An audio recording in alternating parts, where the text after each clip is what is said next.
우리에게 주시는 하나님의 말씀은 시편 16편 1절부터 11절까지의 말씀입니다.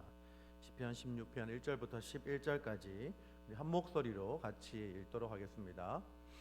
하나님이여 나를 지켜 주소서. 내가 주께 피하나이다. 내가 여호와께 아뢰되 주는 나의 주님이시오니 주 밖에는 나의 복이 없다 하였나이다. 땅에 있는 성도들은 존귀한 자들이니 나의 모든 즐거움이 그들에게 있도다. 다른 신에게 예물을 드리는 자는 괴로움이 더할 것이라. 나는 그들이 드리는 피의 전제를 드리지 아니하며 내 입술로 그 이름도 부르지 아니하리로다. 여호와는 나의 산업과 나의 잔의 소득이시니 나의 분깃을 지키시나이다. 내게 줄로 재어준 구역은 아름다운 곳에 있으며 나의 기업이 실로 아름답도다. 나를 훈계하신 여호와를 송축할지라. 밤마다 내 양심이 나를 교훈하도다. 내가 여호와를 항상 내 앞에 모심이여 그가 나의 오른쪽에 계심으로 내가 흔들리지 아니하리로다.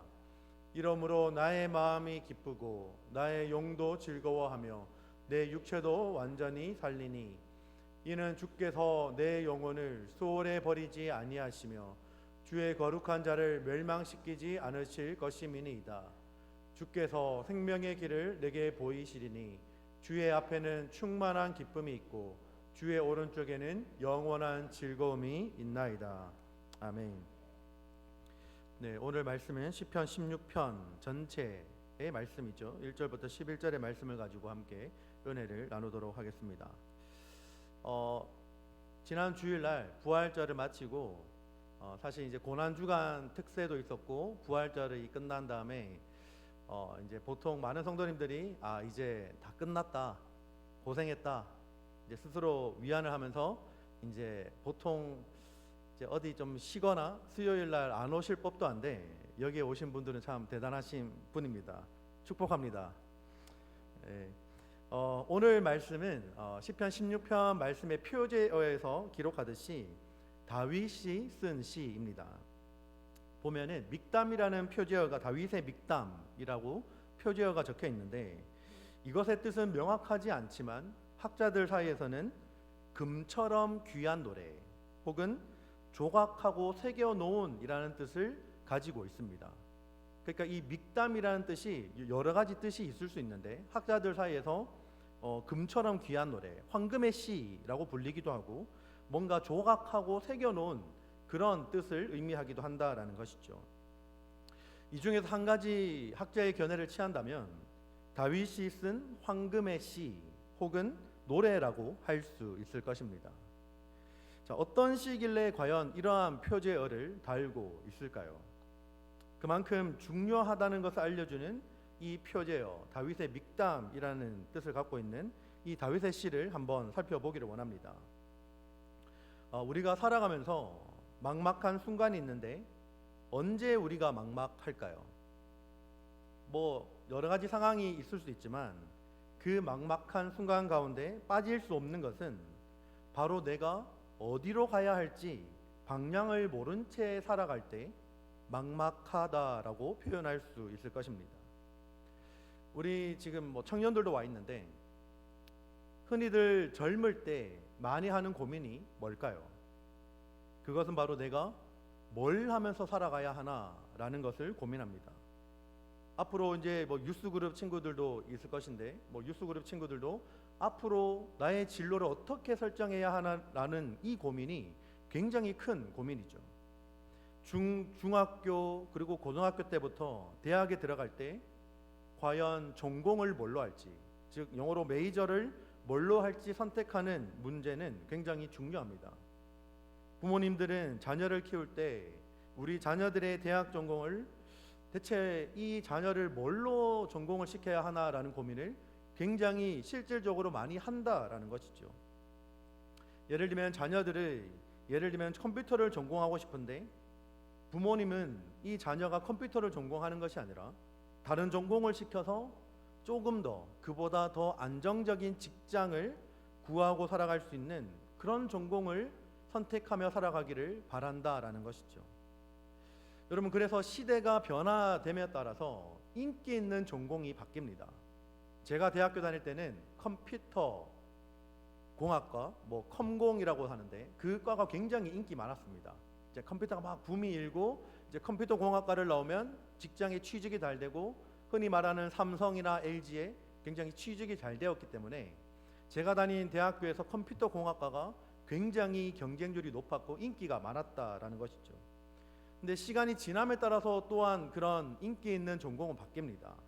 좋은 직장을 구할 수 있는 전공이 바뀌고 시대가 변화됨에 따라 지금은 AI 시대를 살아가는데 그러한 AI 시대를 살아가는 우리가 또 인기 있는 학과들이 또 원하는 선호가 있는 전공이 바뀐다라는 것이죠. 자녀가 가고 싶어하는 전공 그리고 부모가 보내고 싶어하는 전공이 서로 달라질 때 그 안에 갈등이 생깁니다. 근데 또 문제는 뭐냐면 부모님들은 자녀들에게 때로는 그래 너 하고 싶은 전공을 선택해서 가라 라고 말할 수도 있지만 문제는 막상 자녀들에게 그렇게 말을 했음에도 불구하고 자녀들도 내가 뭘 좋아하는지 내가 어떤 길을 선택하고 싶은지를 전혀 모를 때가 많다라는 것이죠.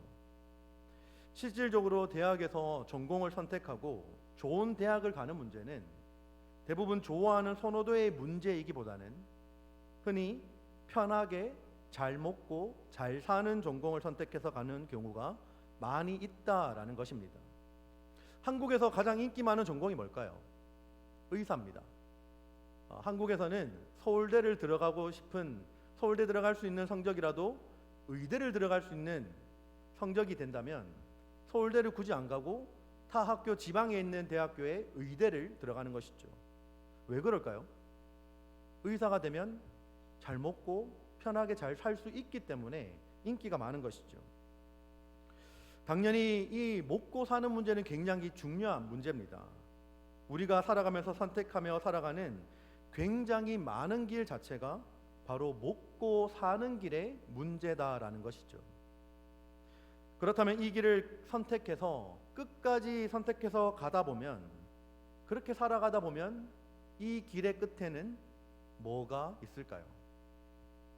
바로 내가 예상하고 고민했던 대로 잘 먹고 잘 사는 길이 펼쳐지거나 혹은 내가 예상했던 것을 빗나가서 내가 생각했던 것보다 잘 먹고 잘 살지 못하고 때로는 고생하며 살아가는 인생이 펼쳐질 수 있다라는 것이죠. 그래서 내가 생각했던 길과 전혀 다른 길을 걷게 되는 경우도 많이 보게 됩니다. 그런데 오늘 우리가 살아가는 이 선택하는 이 길이 먹고 사는 길의 문제라면 오늘 다윗이 고백한 이 황금의 시에서 마지막으로 다윗이 고백하는 것은 바로 생명의 길이 있는데 이 생명의 길이 과연 누구에게 있는지를 다윗은 고백하고 있다라는 것입니다. 오늘 본문에서 다윗은 이 시를 쓴 상황에 대해서 알려주는 고백을 하죠. 1절에 이렇게 고백합니다. 하나님이여 나를 지켜주소서 내가 죽게 피하나이다 라고 고백합니다. 하나님께 나를 지켜달라고 하는 이 고백은 그래서 내가 죽게 피합니다 라고 하는 이 고백은 지금 다윗이 처한 상황이 어떤 상황이든지 간에 다윗은 보호받아야 되는 상황 가운데 있다는 것이죠.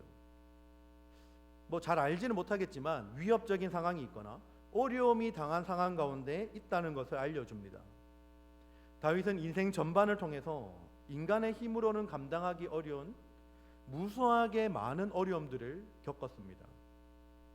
정확히 어느 시기에 오늘 이 시편 16편이 쓰여졌는지는 모르지만 그 많은 어려움의 한 시기 가운데 이 시편을 기록했다라는 것을 알 수 있습니다. 오늘 시편의 이 말씀의 시작에서 다윗이 하나님께 나를 보호해 주세요 하나님 그렇게 말한 뒤에 하나님 내가 죽게 피합니다 라고 하는 이 고백을 원문을 다시 한번 봐서 번역을 하면 이렇게 됩니다. 하나님이여 나를 지켜주세요. 왜냐하면 내가 죽게 피하기 때문입니다 라는 뜻입니다. 성경 말씀에는 왜냐하면이라는 이 단어의 뜻의 번역을 빼놓았는데 성경 말씀의 히브리어 원문을 보시면 왜냐하면이라는 단어가 들어가 있습니다. 그러니까 환난과 위기의 때에 다윗은 하나님께 피하기 때문에 하나님께서 자신을 보호해 주셔야 한다라고 말하는 것이죠. 그러니까 언뜻 보면 내가 하나님께 피하기 때문에 하나님께서 나를 지켜주셔야 하는 것 아닙니까? 라는 어떻게 보면 굉장히 건방진 태도로 보일 수도 있습니다. 하지만 그 뜻이 아닙니다. 다윗이 이렇게 위험하고 어려운 상황 가운데 하나님의 보호하심을 기대하는 이유는 바로 다윗과 하나님 사이에 맺은 그 언약에 근거한 것이기 때문이죠. 하나님께서 다윗을 선택하시고 기름 부으셨고 이스라엘 왕으로 세우셨습니다. 그리고 하나님께서 다윗을 언제나 떠나지 않고 도우시겠다라고 약속하셨습니다. 사무엘하 7장 9절과 16절 말씀에 이렇게 기록을 합니다. 내가 가는 모든 곳에서 내가 너와 함께 있어 내 모든 원수를 내 앞에서 멸하였은즉 땅에서 위대한 자들의 이름같이 내 이름을 위대하게 만들어 주리라. 16절 말씀에 내 집과 내 나라가 내 앞에서 영원히 보존되고 내 왕위가 영원히 경고하리라 하셨다 하라. 여러분, 다윗은 나단 선지자를 통해서 이 하나님의 언약의 말씀을 받았고 그 다윗은 이 언약의 말씀을 굳게 믿었습니다. 환난 날에 하나님께 피하기로 결단하며 하나님의 도우심을 당연한 것으로 기대하였던 것이죠. 여러분, 하나님께서 주신 약속보다 더 든든한 약속이 어디 있을까요? 사람이 흔히 사람 사이에 하는 약속은 굉장히 지켜지기 힘듭니다. 물론 약속을 이 가운데 잘 지키시는 분들도 있지만 그 약속을 사람인 이상 다 지키기가 힘들다라는 것이죠. 사람인 이상 상황이 바뀌기도 하고 마음이 바뀌기도 하고 여러 가지 처음에 말했을 때와 여러 가지 변화되는 것들이 있기 때문에 약속을 지키기가 어렵다라는 것이죠. 하지만 하나님이 주신 약속, 반드시 그 약속을 신실하게 지키시는 분이 다윗에게 주신 이 약속은 그 어떤 말보다도 믿을 만한 것입니다. 다윗은 이렇게 하나님을 자신의 주인으로 모시고 살아가고 있었으며 전적으로 신뢰하며 주님밖에는 나의 복이 없다라고 고백합니다. 하나님 외에 다른 것은 복이 아니다라는 고백을 다윗이 합니다. 여러분, 우리가 알고 있는 다윗은 많은 복을 누린 사람이죠. 일개 목동으로 시작해서 한 나라의 왕이 되었던 사람입니다. 여러분, 왕이 되어서 다윗은 많은 재물을 모았죠. 많은 재물을 모았고 많은 것을 누렸습니다. 여러분, 그런데 이런 다윗이 고백하는 것은 주밖에는 나의 복이 없습니다라는 고백을 한다라는 것이죠. 다윗이 어떻게 이렇게 말할 수 있었을까요? 다윗이 지금 겸손 떨면서 겸손한 척 주님 앞에 사람들 앞에서 주님만 나의 복입니다. 사람들에게 좀 있어 보이려고 그렇게 고백하는 걸까요?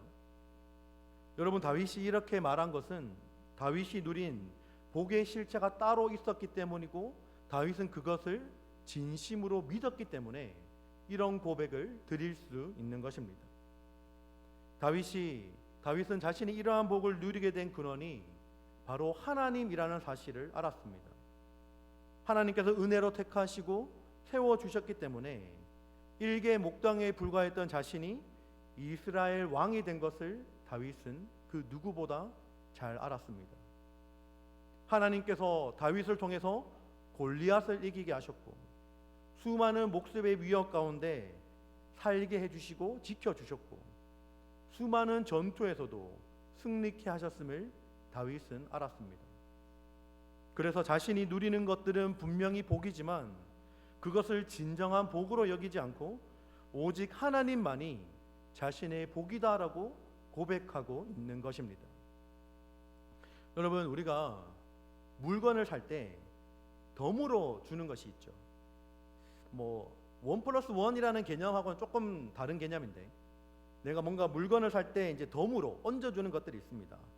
제가 어린 시절에 이제 시장에 가면 어린 시대 어머니를 따라서 시장에 가면 뭐 깻잎을 사거나 상추를 사더라도요, 뭐 이걸 사면 이제 거기 인심이 좋으시니까 뭐 덤으로 자꾸 상추를 샀는데 옆에 다른 무슨 돌나무를 집어준다든가 뭔가 저 덤으로 뭔가 줍니다. 저는 그 모습을 보고 자랐는데 나중에 되니까 그게 당연한 것이 아니더라고요.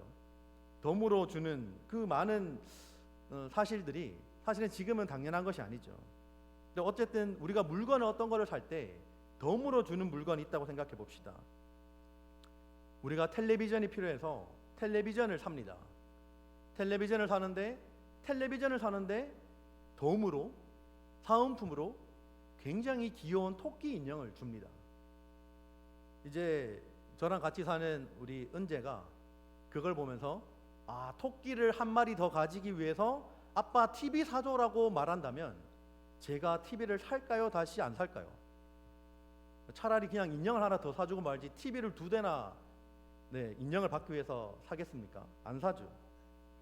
마트에서 소고기를 사는데 그 소고기를 사서 끼워주는, 덤으로 주는 뭐 깻잎이나 뭐 상추나 고추가 좋아서 그것이 좋아서 더 받기 위해 소고기를 더 많이 사는 사람이 있을까요? 없을까요? 저는 없다라고 확신합니다. 여러분, 결국 우리가 이 세상에서 누리는 것들도 하나님을 믿으며 주님을 나의 왕으로 모시며 살아가는 가운데 주시는 그런 부가적인 덤으로 주시는 사은품 같은 것들인데, 이것들에 우리의 눈이 멀어서 하나님을 멀리한다면 주와 객이 전도되는 주객 전도가 되는 상황인 것이죠. 여러분, 다윗은 이러한 취지에서 5절 말씀에서 이렇게 고백을 합니다. 여호와는 나의 산업과 나의 잔의 소득이시니 나의 분깃을 지키시나이다 라고 고백합니다. 다윗은 하나님께서 나의 산업이다라고 고백합니다. 여러분, 이 산업이라는 단어는 하나님께서 이스라엘 백성들에게 분배해 주신 기업이라는 의미입니다. 이것은 조상으로부터 후손 대대로 전해지는, 그래서 다른 사람에게는 양도할 수 없는 그러한 성격을 갖고 있는 것입니다. 근데 사실 이스라엘 백성들 가운데 하나님을 기업으로 받은 그 지파는 레위 지파밖에 없었습니다. 하지만 다윗은 유다 지파였죠.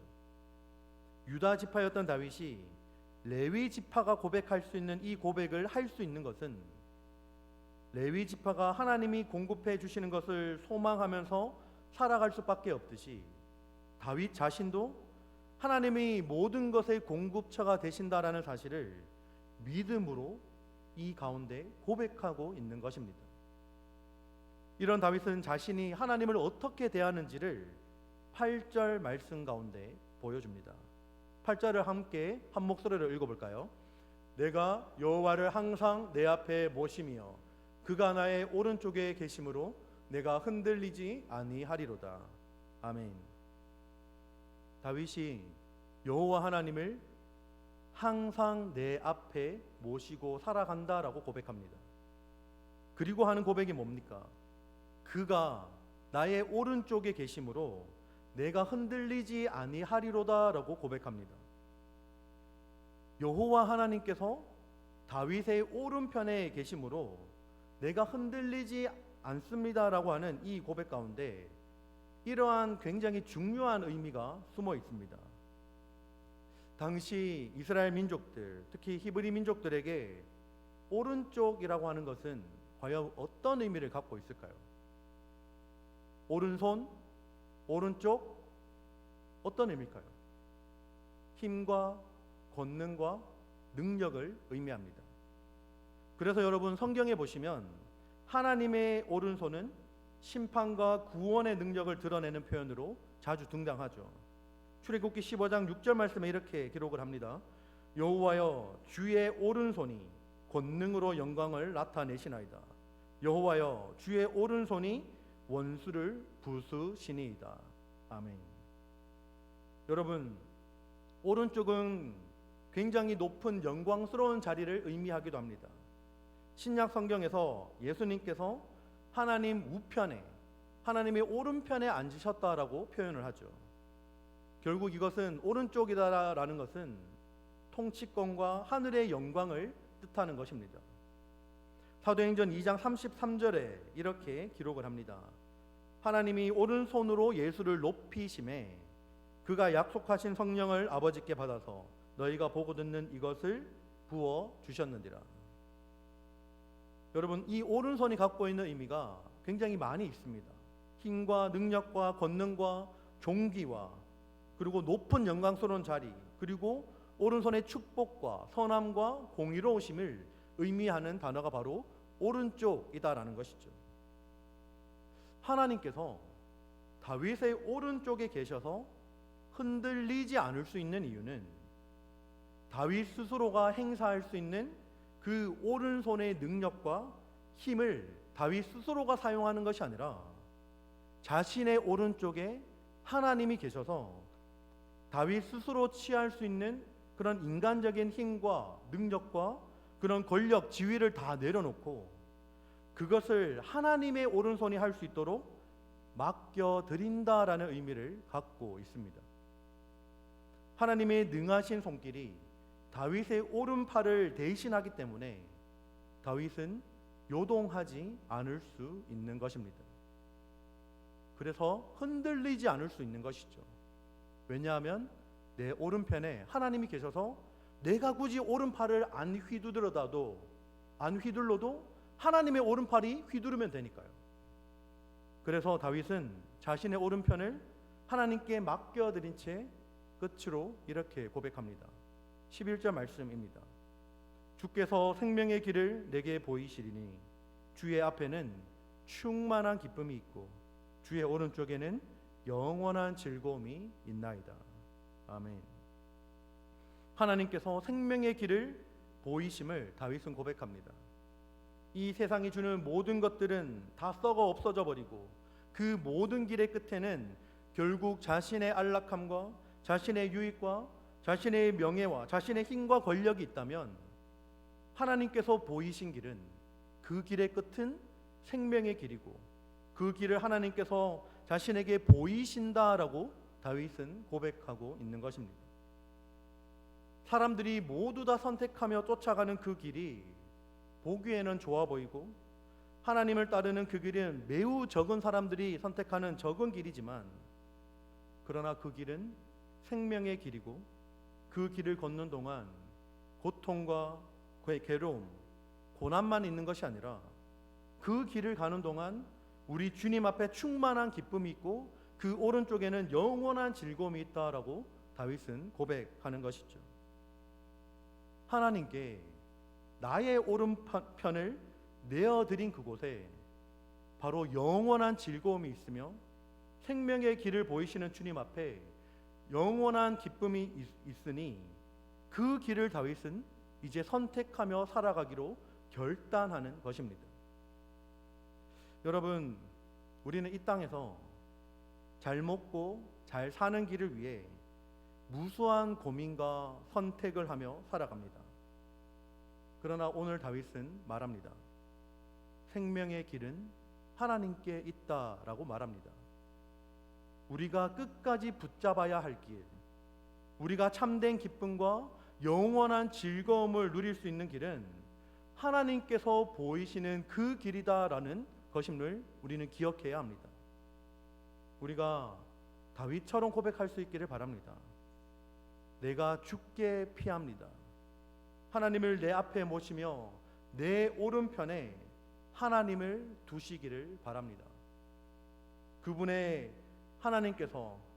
그분께서 하나님을 우리의 오른편에 두실 때 하나님께서 우리의 오른팔이 되어 주실 것입니다.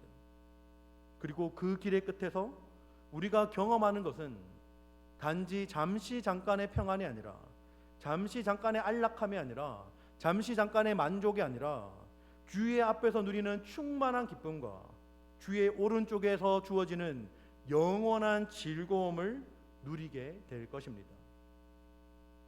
사랑하는 성도 여러분, 우리의 인생은 선택의 연속입니다. 그러나 그 모든 선택 가운데 가장 중요한 선택은 하나님을 내 삶의 주인으로 모시고 생명의 길을 따라가는 선택입니다. 다윗처럼 하나님만이 나의 산업이시며 나의 잔의 소득이시며 나의 분깃이시다라고 고백하며 살아가기를 바랍니다. 그리고 오늘도, 그리고 우리의 모든 날들 가운데 생명의 길을 보이시는 그 주님을 의지하고 주님의 인도하심을 따라 살아가는 복된 우리 모두가 되기를 주님의 이름으로 축복합니다. 우리 함께 기도하며 나아가기를 원합니다. 오늘 우리에게 주신 말씀을 생각하며 함께 기도하며 나아갑시다. 함께 기도할 때 다윗이 고백했던 이 시편 16편의 고백을 다시 한번 기억하며 기도합시다. 하나님만이 내 삶의 주인 되어 달라고 기도하며 나아가기를 원합니다. 그리고 다윗이 고백했던 것처럼, 그 마지막에 고백했던 것처럼 하나님 영원한 생명의 길을 보이시는 그 주님만 따라가게 해달라고 기도하며 나아가기를 원합니다.